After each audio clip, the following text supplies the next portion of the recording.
So another base position that I do a lot of work from in classes is hands and knees. And there are a few potential cautions or pitfalls that we have to look out for when we're working on hands and knees. So I just wanted to talk through this as a base position, and then we'll go through lots of other exercises in other videos. Okay, so hands and knees sounds really simple, and in theory it is. So what you need is to have your knees hip distance apart, and the knees are straight under the hips. We're getting the shins down towards the floor as much as you can, pressing the tops of the feet down. Obviously, you know, sometimes people have real tightness in their ankles and it might not get all the way there.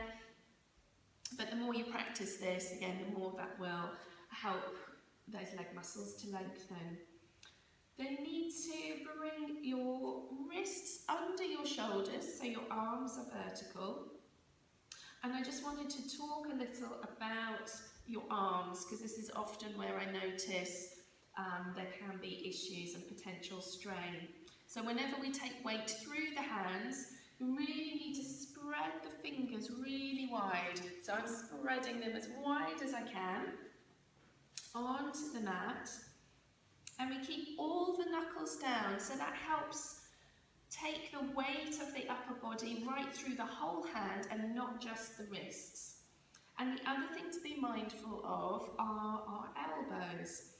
So I notice that there can be a lot of hypermobility in yoga classes, and we have to be really mindful of our joints.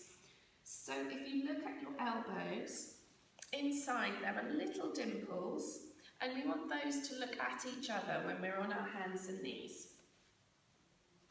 So if you see that those are spinning round to the front, then just bend the elbows a tiny bit and that will bring the alignment back in. So just spend a little bit of time just checking that your arms are well aligned. And if you're used to really leaning into your elbow joint, you may well find that when you align your arms well, it feels more strenuous. That's quite natural and is actually quite helpful because it means you're strengthening your muscles rather than just leaning on your joints. And then the last thing, and also very important, is your spine. So again, be aware of this lower back. So I often see a collapse into the shoulders and letting the lower back really sink. When we're in our base position as a starting point, you want to think of yourself like a table. So we're gently drawing the belly in. So all that core work that we do lying on our back comes into play here. And we want to keep this lower back nice and straight. We're pressing the hands, the shins down, and then thinking about the neck lengthening. So just be aware that you're not letting your head drop, or also not straining the neck looking up. We're just keeping the neck in line with the rest of the spine.